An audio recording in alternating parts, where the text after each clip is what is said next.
हर हर महादेव। मित्रों, क्या आप जानते हैं कि सावन के सोमवार का व्रत रखने से कौन कौन से फल मिलते हैं?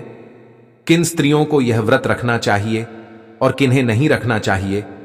क्या विवाहित स्त्रियां सामान्य रूप से यह व्रत रख सकती हैं? आज की इस दिव्य कथा में स्वयं भगवान शिव जी हमें बताएंगे कि किन गुणों और लक्षणों वाली स्त्रियों को यह व्रत रखना चाहिए और कौन सी स्त्रियों को भूलकर भी यह व्रत नहीं रखना चाहिए। तो चलिए मित्रों, हम आप सभी को एक कथा के माध्यम से बताते हैं। मित्रों, एक बार की बात है, कैलाश पर्वत के शांत और दिव्य वातावरण में, जहां हिमालय की बर्फीली चोटियां और ठंडी हवाएं एक अलौकिक सौंदर्य बिखेर रही थीं, भगवान शिव और देवी पार्वती एक विशाल शिलाखंड पर विराजमान थे। चारों ओर बर्फ से ढके पर्वत, झरनों की मधुर ध्वनि और सन्यासियों के मंत्रोच्चारण से वातावरण और भी पवित्र हो रहा था। भगवान शिव अपने त्रिशूल के सहारे ध्यानमग्न थे और उनके मस्तक पर चंद्रमा, गले में सर्प और शरीर पर भस्म उनकी महिमा को और बढ़ा रहे थे। देवी पार्वती ने अपने प्रिय नाथ की ओर देखा और श्रद्धापूर्वक पूछा, हे प्रभु, मैंने सुना है कि श्रावण सोमवार का व्रत सभी व्रतों में सर्वोत्तम है। यह व्रत क्यों किया जाता है? इसे करने से मनुष्य को कौन सा फल प्राप्त होता है? और हे महादेव, इस व्रत को कौन कर सकता है और कौन नहीं? इसके नियम क्या हैं? कृपया मुझे विस्तार से बताएं। भगवान शिव ने अपनी गहरी और करुणामय दृष्टि से पार्वती की ओर देखा, हल्के से मुस्कुराए और बोले, हे पार्वती, तुम्हारा प्रश्न अत्यंत उचित है। श्रावण सोमवार का व्रत मेरे भक्तों के लिए अत्यंत प्रिय और फलदायी है। यह व्रत प्रत्येक मनुष्य को करना चाहिए। विशेष रूप से विवाहित स्त्रियों और अविवाहित कन्याओं के लिए यह अत्यंत महत्वपूर्ण है। इस व्रत को सच्चे मन और विधि विधान के साथ करने से सभी मनोकामनाएं पूर्ण होती हैं, पापों का नाश होता है और अंत में मोक्ष की प्राप्ति होती है। मेरी कृपा दृष्टि इस व्रत को करने वाले पर सदा बनी रहती है। उन्होंने आगे कहा, लेकिन हे देवी, इस व्रत के नियमों का पालन करना अनिवार्य है। नियमों के उल्लंघन से व्रत निष्फल हो जाता है और भक्त को पाप का भागी बनना पड़ सकता है। तुम्हारे प्रश्नों के उत्तर देने से पहले मैं तुम्हें एक प्राचीन कथा सुनाता हूं, जो इस व्रत की महिमा को दर्शाती है। इस कथा को सुनने वाला मनुष्य अपने कोटि कोटि जन्मों के पापों से मुक्त हो जाता है और उसे एक ही जन्म में श्रावण सोमवार के व्रत का पुण्य प्राप्त होता है। इसलिए हे पार्वती, इस कथा को पूरे ध्यान और श्रद्धा से सुनो। देवी पार्वती ने हाथ जोड़कर कहा, हे प्रभु, आपके मुख से इस कथा का श्रवण करना मेरे लिए परम सौभाग्य की बात है। कृपया मुझे यह कथा सुनाई, मैं इसे पूरे मन से सुनूंगी। भगवान शिव ने एक गहरी सांस ली और कथा शुरू की। प्राचीन काल की बात है। मध्य देश में एक अत्यंत शोभायमान और समृद्ध नगरी थी, जिसका नाम विदिशा था। इस नगरी में एक धनाढ्य और धर्मपरायण वैश्य विश्वमोहन रहता था। विश्वमोहन का व्यापार दूर दूर तक फैला हुआ था और वह अपनी ईमानदारी, उदारता और भक्ति के लिए जाना जाता था। समाज में उसका बहुत मान सम्मान था और वह अपने धन का उपयोग गरीबों की सहायता, धर्मशालाओं के निर्माण और मंदिरों के रख रखाव में करता था। विश्वमोहन की पत्नी सुशीला एक पतिव्रता और भगवान शिव की परम भक्त थी। वह प्रतिदिन सूर्योदय से पहले उठकर स्नान करती, घर की सफाई करती और घर के छोटे से शिव मंदिर में पूजा करती। वह गंगा जल से शिवलिंग का अभिषेक करती, बेलपत्र, धतूरा और आक के फूल अर्पित करती और भस्म लगाकर शिव पंचाक्षर मंत्र का जाप करती। सुशीला का स्वभाव इतना कोमल और प्रेमपूर्ण था कि गांव की अन्य स्त्रियां उससे प्रेरणा लेती थीं। विश्वमोहन और सुशीला का जीवन सुख, शांति और भक्ति से परिपूर्ण था। जैसे ही श्रावण मास का आगमन हुआ, सुशीला ने अपने पति विश्वमोहन से कहा, हे स्वामी, मैंने सुना है कि श्रावण सोमवार का व्रत भगवान शिव को अत्यंत प्रिय है। इसे करने से सभी मनोकामनाएं पूर्ण होती हैं और जीवन में सुख शांति बनी रहती है। मैं इस व्रत को करना चाहती हूं। क्या आप भी मेरे साथ इस व्रत को करेंगे, ताकि हम दोनों भगवान शिव की कृपा प्राप्त कर सकें? विश्वमोहन ने सुशीला की बात ध्यान से सुनी और मुस्कुराते हुए कहा, हे सुशीला, तुम्हारी भक्ति और श्रद्धा मेरे लिए प्रेरणा है। मैं भी तुम्हारे साथ श्रावण सोमवार का व्रत करूंगा। हम दोनों मिलकर भगवान शिव की आराधना करेंगे और उनके आशीर्वाद से अपने जीवन को और सार्थक बनाएंगे। श्रावण मास का पहला सोमवार आया। सुशीला और विश्वमोहन ने पूरे विधि विधान के साथ व्रत रखा। सुशीला ने सुबह स्नान किया, घर के शिव मंदिर को स्वच्छ किया और गंगा जल से शिवलिंग का अभिषेक किया। उसने बेलपत्र, धतूरा और सफेद फूल अर्पित किए, भस्म लगाया और घी का दीपक जलाकर मंत्र जाप किया। विश्वमोहन ने भी मंदिर में जाकर पूजा की और पूरे दिन उपवास रखा। दोनों ने मिलकर भगवान शिव की कथा सुनी और रात में फलाहार किया। गांव के अन्य भक्त भी उनके घर पर एकत्रित हुए और भगवान शिव की भक्ति में लीन हो गए। प्रत्येक सोमवार को विश्वमोहन और सुशीला ने पूरे नियम और श्रद्धा के साथ व्रत किया। लेकिन एक दिन श्रावण मास के तीसरे सोमवार को उनसे अनजाने में एक बड़ी भूल हो गई। उस दिन सुबह सुबह विश्वमोहन अपने व्यापार के कुछ जरूरी कामों में व्यस्त हो गया। वह एक बड़े सौदे के लिए परेशान था और उसका मन अशांत था। सुशीला ने उसे सांत्वना दी और कहा, स्वामी, आज श्रावण सोमवार है, आप मन को शांत करें और भगवान शिव की पूजा में लीन हो। विश्वमोहन ने सुशीला की बात मानी, लेकिन उसका मन अभी भी व्यापार की चिंताओं में डूबा था। सुशीला की सुंदरता और प्रेमपूर्ण व्यवहार ने उसके मन को कुछ देर के लिए शांत किया। इस प्रेम के क्षणों में दोनों ने अनजाने में शारीरिक संबंध स्थापित कर लिए। उन्हें यह नहीं पता था कि श्रावण सोमवार के व्रत के दिन ब्रह्मचर्य का पालन करना अनिवार्य है और इस नियम का उल्लंघन व्रत को भंग करने के समान है। इस भूल के कारण उनका व्रत टूट गया और एक महापाप उनके हिस्से में आ गया। सुशीला ने पूजा तो की, लेकिन उसका मन विचलित था। उसने सोचा कि शायद उसकी पूजा में कोई कमी रह गई। विश्वमोहन भी अपनी चिंताओं में डूबा रहा और पूजा में पूरी तरह ध्यान नहीं दे सका। कुछ दिनों बाद विश्वमोहन ने अपने व्यापार को और विस्तार देने के लिए विदेश जाने का निर्णय लिया। उसने एक बड़े सौदे के लिए एक पड़ोसी देश में जाना तय किया, जहां वह अपनी वस्तुएं बेचने वाला था। उसने अपने सेवकों से कहा, हे सेवकों, हमें व्यापार के लिए विदेश जाना है। एक मजबूत नौका तैयार करो ताकि हम नदी के रास्ते से जा सकें। सुशीला ने विश्वमोहन को विदाई देते हुए कहा, हे स्वामी, आप सुरक्षित जाइए और जल्दी लौट आए। मैं भगवान शिव से आपकी रक्षा के लिए प्रार्थना करूंगी। विश्वमोहन ने मुस्कुराते हुए कहा, चिंता न करो सुशीला, मैं जल्दी लौट आऊंगा। तुम घर का ध्यान रखना और भगवान शिव की पूजा नियमित रूप से करना। विश्वमोहन नौका में अपने कुछ सेवकों और सामान के साथ नदी के रास्ते विदेश की ओर निकल पड़ा। यात्रा शुरू में सुखद रही। नदी का शांत प्रवाह, किनारों पर हरियाली और पक्षियों की मधुर ध्वनियां मन को शांति दे रही थीं। लेकिन कुछ दिनों बाद अचानक नदी में एक भयंकर तूफान आ गया। आसमान में काले बादल छा गए, बिजलियां चमकने लगीं और हवाएं इतनी तेज हो गईं कि नौका डगमगाने लगी। विश्वमोहन और उसके सेवक घबरा गए। उन्होंने नौका को नियंत्रित करने की बहुत कोशिश की, लेकिन तूफान की तीव्रता के सामने उनकी सारी कोशिशें नाकाम रहीं। अचानक एक विशाल लहर ने नौका को अपनी चपेट में ले लिया और नौका पलट गई। विश्वमोहन और उसके सेवक नदी के तेज प्रवाह में बह गए। नौका में सवार सभी लोग चीखने चिल्लाने लगे, लेकिन उनकी आवाज तूफान की गर्जना में दब गई। कुछ ही क्षणों में नौका पूरी तरह नदी में डूब गई और विश्वमोहन सहित सभी लोग लापता हो गए। विदिशा नगरी में जब विश्वमोहन की नौका डूबने का समाचार सुशीला तक पहुंचा तो वह सदमे में डूब गई। उसका हृदय दुख से भर गया और वह फूट फूट कर रोने लगी। उसने अपने सास ससुर को यह दुखद समाचार सुनाया। विश्वमोहन की मां कमला को अपने पुत्र की मृत्यु का समाचार सुनकर गहरा आघात लगा। वह शोक और क्रोध से भर उठी। कमला ने सुशीला पर सारा दोष मढ़ते हुए कहा, अरे पापिनी, यह सब तेरे पापों का फल है।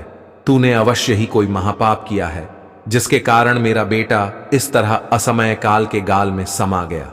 तू इस घर की लक्ष्मी नहीं, अभिशाप है। सुशीला ने रोते हुए कहा, हे माता, मैं एक पतिव्रता नारी हूं। मैंने कभी अपने पति के लिए अशुभ नहीं सोचा। कृपया मुझे ऐसा न कहें। मुझे विश्वास है कि मेरे पति जीवित हैं और भगवान शिव की कृपा से वे लौट आएंगे।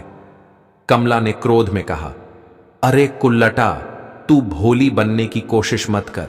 तेरे जैसे पापिनी स्त्रियों के पति जवानी में ही मर जाते हैं। तूने कोई घोर पाप किया है जिसके कारण मेरे बेटे को यह दंड मिला। अब तू इस घर में नहीं रह सकती, यहां से चली जा और जहां चाहे वहां जा। सुशीला ने गिड़गिड़ाते हुए कहा, माता, मेरे पति के सिवा मेरा इस दुनिया में कोई नहीं, कृपया मुझे घर से न निकालें। लेकिन कमला ने क्रूरता से सुशीला को घर से बाहर निकाल दिया और कहा, जा उसी नदी में डूब मर जिसमें मेरा बेटा डूबा। तुझे इस घर में रहने का कोई हक नहीं। सुशीला अपने सास के कठोर शब्दों से आहत और अपने पति के वियोग में दुखी रोती हुई घर से निकल पड़ी। वह चलते चलते एक घने जंगल में पहुंच गई। जंगल में एक विशाल बरगद का वृक्ष था जिसके नीचे एक प्राचीन शिव मंदिर था। मंदिर का वातावरण शांत और पवित्र था। सुशीला ने शिवलिंग को देखा और उसके सामने बैठकर फूट फूट कर रोने लगी।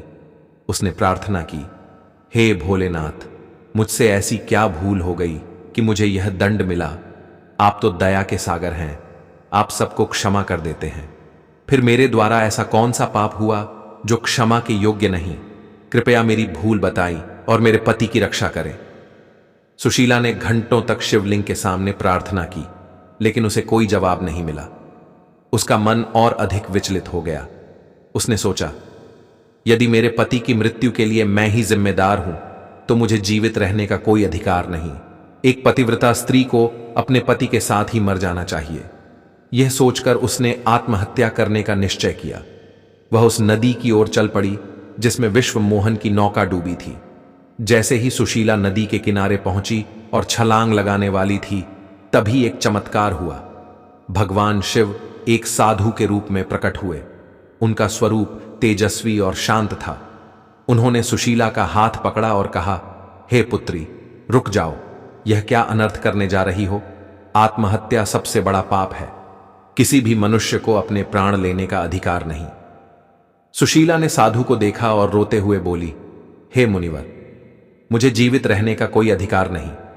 मेरे पति उसी नदी में डूब गए और मैं उनके बिना नहीं जी सकती। न जाने मेरे द्वारा कौन सा पाप हुआ जिसके कारण यह विपत्ति आई। साधु रूपी भगवान शिव ने कहा, हे पुत्री, मैं तुम्हारे बारे में सब जानता हूं। तुमने और तुम्हारे पति ने श्रावण सोमवार के व्रत के दिन ब्रह्मचर्य का पालन नहीं किया और संबंध स्थापित किए। यह व्रत के नियमों का उल्लंघन था जिसके कारण तुम्हारा व्रत टूट गया और तुम्हें यह पाप लगा। लेकिन तुम्हारी भक्ति सच्ची थी और तुम्हारा पश्चाताप मुझे स्वीकार है। सुशीला ने कांपते हुए कहा, हे साधु महाराज, मुझे मेरी भूल का एहसास हो गया है। कृपया बताइए कि मैं इस पाप से मुक्त कैसे हो सकती हूं और मेरे पति से मेरा मिलन कैसे होगा। साधु ने मुस्कुराते हुए कहा, हे पुत्री, भगवान शिव दयालु हैं। यदि तुम अगले श्रावण मास में विधि विधान से व्रत करोगी और ब्रह्मचर्य का पालन करोगी तो तुम्हारा पति तुम्हें अवश्य वापस मिलेगा। तुम्हें 1 वर्ष तक उस शिव मंदिर में रहना होगा जहां तुमने प्रार्थना की थी। वहां प्रतिदिन भगवान शिव की पूजा करना, गंगा जल से अभिषेक करना और बेलपत्र, धतूरा और भस्म अर्पित करना। अगले श्रावण मास में तुम्हारा व्रत सफल होगा और भगवान शिव की कृपा से तुम्हारा पति लौट आएगा। सुशीला ने सावधु के चरणों में प्रणाम किया और कहा, हे महाराज, मैं आपकी बात मानूंगी। मैं अगले श्रावण मास तक भगवान शिव की भक्ति में लीन रहूंगी। साधु ने उसे आशीर्वाद दिया और अचानक अंतर्ध्यान हो गए। सुशीला को समझ आ गया कि साक्षात भगवान शिव ने उसे दर्शन दिए थे। सुशीला उस शिव मंदिर में रहने लगी। उसने 1 वर्ष तक ब्रह्मचर्य का पालन किया और प्रतिदिन भगवान शिव की पूजा की। वह सुबह स्नान करती, मंदिर को स्वच्छ करती, गंगा जल से शिवलिंग का अभिषेक करती और बेलपत्र, धतूरा और सफेद फूल अर्पित करती। वह दिन रात भगवान शिव के मंत्रों का जाप करती और अपने पति की सुरक्षा के लिए प्रार्थना करती। गांव के लोग उसकी भक्ति को देखकर आश्चर्यचकित थे और उसे शिव भक्त सुशीला कहने लगे। जब अगला श्रावण मास आया, सुशीला ने पूरे विधि विधान के साथ व्रत रखा। उसने ब्रह्मचर्य का पालन किया, मंदिर में पूजा की और भगवान शिव से अपने पति की वापसी की प्रार्थना की। अंतिम सोमवार के दिन जब वह पूजा समाप्त कर मंत्र जाप कर रही थी, तभी भगवान शिव प्रकट हुए। उनका स्वरूप इतना तेजस्वी था कि मंदिर का सारा वातावरण प्रकाशमय हो गया। उन्होंने कहा, हे पुत्री, तुम्हारी भक्ति और तपस्या से मैं प्रसन्न हूं। तुम जो भी वर मांगना चाहती हो मांग लो। सुशीला ने रोते हुए कहा, हे महादेव, मेरे पाप के कारण मेरे पति से मेरा वियोग हुआ। कृपया मुझे मेरा पति लौटा दें। भगवान शिव ने मुस्कुराते हुए कहा, हे पुत्री, तुम्हारी तपस्या और सच्ची भक्ति ने तुम्हारे पापों का नाश कर दिया है। तुम्हारा पति जीवित है। वह नदी के किनारे तुम्हारा इंतजार कर रहा है। जा, उसे ले आ। इतना कहकर भगवान शिव अंतर्ध्यान हो गए। सुशीला दौड़ती हुई नदी के किनारे पहुंची। वहां उसने देखा कि विश्वमोहन एक नौका में बैठकर किनारे की ओर आ रहा था। उसकी आंखों में आंसू छलक आए। विश्वमोहन ने नौका से उतरते ही सुशीला को देखा और दौड़कर उसे गले लगा लिया। उसने कहा, सुशीला, भगवान शिव की कृपा से मैं बच गया। जब नौका डूबी तो मैं एक टापू पर बह गया। वहां एक साधु ने मुझे बचाया और भगवान शिव की पूजा करने की प्रेरणा दी। मैंने 1 वर्ष तक उनकी भक्ति की और आज मैं तुम्हारे पास लौट आया। सुशीला ने रोते हुए कहा, हे स्वामी, यह सब भगवान शिव की कृपा है। मेरे द्वारा अनजाने में हुई भूल के कारण यह विपत्ति आई थी, लेकिन उनकी दया और मेरी तपस्या से आप मुझे वापस मिल गए। दोनों ने मिलकर भगवान शिव का आभार व्यक्त किया और मंदिर में जाकर पूजा की। विश्वमोहन की वापसी की खबर विदिशा नगरी में आग की तरह फैल गई। कमला ने अपने पुत्र को जीवित देखा और सुशीला से क्षमा मांगी। उसने कहा, बेटी, मैंने क्रोध में तुम्हें बहुत कुछ कहा। तुम्हारी भक्ति ने मेरे पुत्र को वापस लाया। मुझे क्षमा कर दो। सुशीला ने अपनी सास के चरण स्पर्श किए और कहा, माता, आपने जो कहा वह एक मां का दुख था। मैंने आपको पहले ही क्षमा कर दिया। विश्वमोहन और सुशीला ने मिलकर विदिशा में एक भव्य शिव मंदिर का निर्माण करवाया, जहां वे प्रतिदिन पूजा करते और ग्रामवासियों को श्रावण सोमवार के व्रत की महिमा बताते। गांव के लोग उनकी भक्ति से प्रेरित हुए और श्रावण मास में व्रत रखने लगे। कथा समाप्त करने के बाद भगवान शिव ने देवी पार्वती से कहा, हे पार्वती, यह कथा श्रावण सोमवार के व्रत की महिमा को दर्शाती है। अब मैं तुम्हारे प्रश्नों का उत्तर देता हूं। श्रावण सोमवार व्रत के नियम 1, स्नान और पवित्रता। व्रत के दिन प्रातःकाल स्नान करें और शुद्ध वस्त्र पहने। मन और शरीर की शुद्धता आवश्यक है। 2, शिव पूजा। गंगा जल से शिवलिंग का अभिषेक करें। बेलपत्र, धतूरा, आंख के फूल और भस्म अर्पित करें। शिव पंचाक्षर मंत्र नमः शिवाय का जाप करें। 3, ब्रह्मचर्य। व्रत के दिन ब्रह्मचर्य का पालन करें। शारीरिक संबंध बनाना वर्जित है। 4, उपवास। पूरे दिन उपवास करें। रात में फलाहार या हल्का भोजन लें। 5, सत्कर्म। दिन भर सत्कर्म करें, झूठ न बोलें और किसी का अपमान न करें। 6, कथा। श्रावण सोमवार की कथा सुने या पढ़ें। इससे व्रत का फल कई गुना बढ़ जाता है। मनोकामनाओं की पूर्ति। यह व्रत सभी मनोकामनाएं पूर्ण करता है, चाहे वह सुख, समृद्धि, संतान या वैवाहिक जीवन की शांति हो। पापों का नाश। व्रत करने से सभी पाप नष्ट हो जाते हैं और भक्त की आत्मा शुद्ध होती है। मोक्ष की प्राप्ति। सच्ची भक्ति और नियमित व्रत से भक्त को मोक्ष की प्राप्ति होती है। शिव कृपा। भगवान शिव की कृपा से भक्त का जीवन सुखमय और शांतिमय होता है। किन्हें व्रत नहीं करना चाहिए? भगवान शिव ने कहा, हे पार्वती, कुछ लोग इस व्रत के योग्य नहीं हैं, उन्हें यह व्रत नहीं करना चाहिए। 1, पति को छोड़कर अन्य पुरुष के साथ रहने वाली स्त्री। ऐसी स्त्री ने विवाह के पवित्र बंधन का उल्लंघन किया होता है। यह व्रत शिव पार्वती के प्रेम और समर्पण का प्रतीक है, इसलिए ऐसी स्त्री को यह व्रत नहीं करना चाहिए। 2, पत्नी के अलावा अन्य स्त्री के साथ संबंध रखने वाला पुरुष। ऐसा पुरुष विवाह की निष्ठा तोड़ता है। यह व्रत केवल निष्ठावान लोगों के लिए है। 4, पति का अपमान करने वाली स्त्री। ऐसी स्त्री जो अपने पति का सम्मान नहीं करती, वह इस व्रत के पवित्र उद्देश्य को पूरा नहीं कर सकती। 5, कपट और बुरा आचरण रखने वाले।